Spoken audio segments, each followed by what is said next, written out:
First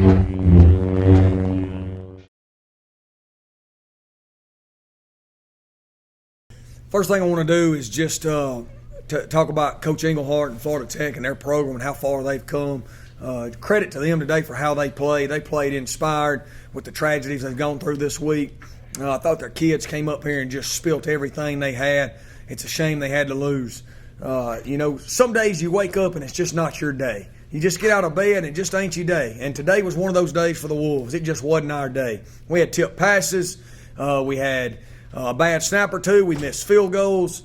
Anytime we would make a big play, it seemed like we'd get a call that would bring us back. Just one of them days where we just never could quite get the engine cranked up and started. The opening kickoff ricochets off a frontline guy and they get it back. But we preach all the time that no matter the hand you're dealt, the end result is on you. No matter where you start, no matter what you're having to go through to get there. Some people have it easy on them. Some people have it hard on them. But at the end of the day, it's your responsibility if you want to be successful. We found a way to win today. And great programs find ways to win when it ain't their day. Alabama won at Arkansas about a few weeks ago, 14-13.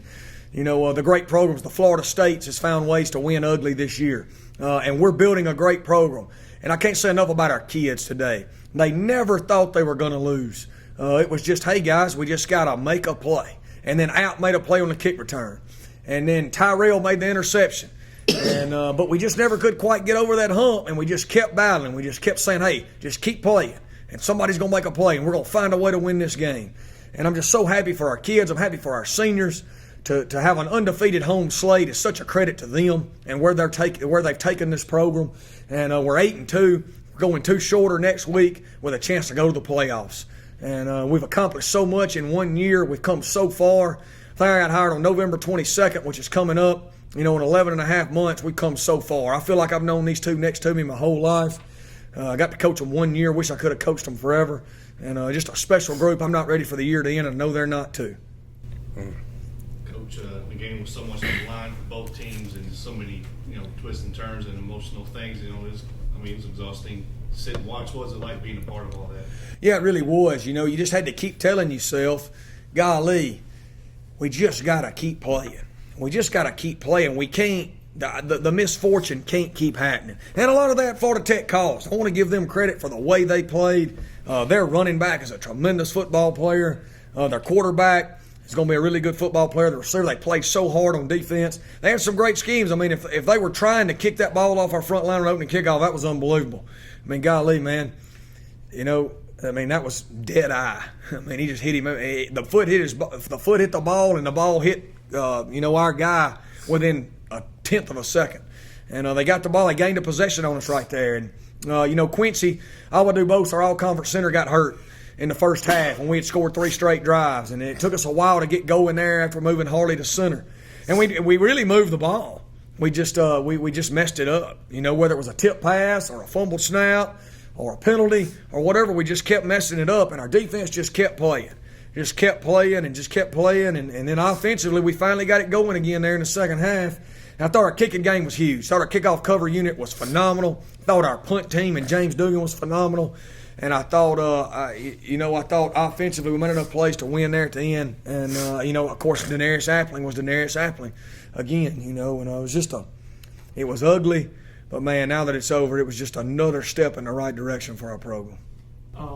Unbelievable way to persevere. That was it was great to watch. My question is what was the mindset towards the end of the game where I think it was 5 or 6 straight plays that Dickey got sacked? Yeah. What was the mindset? I guess to stick with it and just continue to stick with that program. You want to answer that? I will. On the sideline, we kind of just gathered everybody together and decided not to point the finger at anyone, because in that time is when we need to come closer. Is when we need to get together and all get on the same page. So on the sideline, as players, we took it upon ourselves to just say, no, we have to do something about this, and then we went out and capitalized on the opportunity. Yeah, credit to Florida Tech on some of those sacks. They had a nice little pass rush games going right there, and we had some shots going, trying to flip the momentum. And when you have shots, sometimes you have to hold it a little longer, and it just didn't work out for us. And then, of course, we got in 3rd and long. And it just didn't quite work out right there. And again, our offensive line was completely shuffled all the way around after losing the best center in this league. The best center in the league's in the game, and we score 3 straight possessions. Then he goes out, and it took us a while to get going. And but again, we were moving the ball. We were just killing ourselves in a lot of ways. Seth, talking about that last drive, potentially your season on the line, and you guys hadn't ran the ball like you typically do. And you guys really wouldn't be denied on that last drive there. Oh man, once again, it's just a blessing. We knew there was something that needed to get done. All we could do was depend on what we know and just go out here and really just put all of our effort with it. So at that time, it was do or die, and we capitalized. We talk all the time in 2-minute drill. If we get a check down to the back, Yes, sir. got to go north, right? North. Great job by him. Got 2 check downs in a 2-minute drill. That kills a lot of teams' drive when they have to check it down to the running back. Seth turns and goes north and gets 21 yards, and then he goes north and gets 8 and gets a first down on his 2 check downs. I thought those were huge. And Tory, just the job the defense did, and I guess a very talented offense. Obviously, you're in beast mode tonight. Talk about how you felt out there. It felt good. I want to give credit to that was a very good offense we played against. But you know what I'm saying? Like one of the things we've been doing, just playing for the next guy next to you, like playing for our brothers. You know what I'm saying? And the theme this week was play like Teeter. You know what I'm saying? Every time I was out there, I was taking advantage of it. You know what I'm saying? For my brother Teeter. You know what I'm saying? Dying himself. So that's all it is. Tory got him at 11 tackles, 2.5 sacks, 3.5 for a loss. We felt like we have the best 3 interior D linemen in this league with him and Nathan and Dalvon. And Tory started earlier in the year, and then he wasn't starting, but really they all 3 played the same amount of plays. And then, Nathan went down, and Dalvon and Tory have had to play more snaps, and they've sucked it up and played. And golly, man, Tory was awesome tonight, and I can't say how much he deserves to have a game like this for the way he's been. He's just embraced the new defense. He's embraced Coach Aldridge. He's embraced getting, moving different positions. He's found a home in the interior D line. You're talking about a young man that signed here as a wide receiver many pounds ago. And I think his best football is in front of him. I don't think Tory's done playing football whenever this year's over, and I think his best football is in front of him. Y'all, once again, control time possession. Not by much, but Yep. Dominated third down conversions as usual for defense. What about the kicking game? Not punt-wise, but the kicking game. Like, what are some things that you can do better, or what are some things you're seeing that can, Man, I thought we dominated the kicking game. James Dugan, we averaged 45.5 yards per punt. We downed 2 inside the 20 when the game was going. Outran a kickback for a touchdown. We had a 30-yard punt return. The only thing bad I can come up, our kickoff coverage unit tackled them inside the 15, I think twice. The only thing bad was the opening kickoff. And I don't know what to do about that. I really don't. We got to rally to the ball and somehow come up with the ball. Because I don't think he could have got out of the way of it. And I don't know if he could have caught it. And, I don't know if we would have stood there with a 9mm and shot it at him if it would have hit him any faster. But we had a kickoff, it went out of bounds, and then we missed 2 field goals. That's the negative. Hunter has been really solid all year. He struggled the last 2 weeks.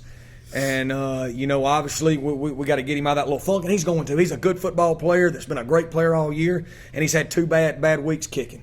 And so that's just something that, he's got to make an adjustment on, and he will. For you seniors to cap off the year, perfect at home, so what that means to you guys.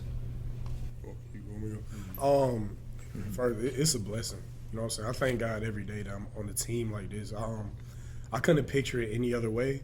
You know what I'm saying? I enjoy coming here every day, you know what I'm saying? And I couldn't really picture the win any other way, you know what I'm saying? Seth, you know what I'm saying? That we real close. That's like my brother. And I'm just thankful to be on this team, and it feels great. Like, I'm still turned, you know what I'm saying? So that's how I feel. Just it's amazing, man. It's just the foundation that you see being built. There's no other way. No other way I'd rather go out. Like, I love this team. I know this team, it's nothing but love within the team. Everybody is just willing to do more for the next person. So to go out and, go out in front of these fans and be able to win a game like this, it's great. It's a great feeling. It's a great feeling. I think it's setting up a lot for the future. So now, obviously, a huge opportunity in front of you guys next Saturday. Yeah, tremendous opportunity. At Shorter, really good football team, much improved football team, a team that had Florida Tech beat last week, a team that played Valdosta close for a half at Valdosta, a team that played Delta close for a half at Delta. They're at UNA today. I don't know how that's turned out. They played West Texas close in Texas, so much improved team that's won some games and beat Mars Hill earlier in the year. And, it's going to be a tough battle playing at 11 a.m. at their place for senior day. But our season's on the line again, and we've got to go up there and take care of business.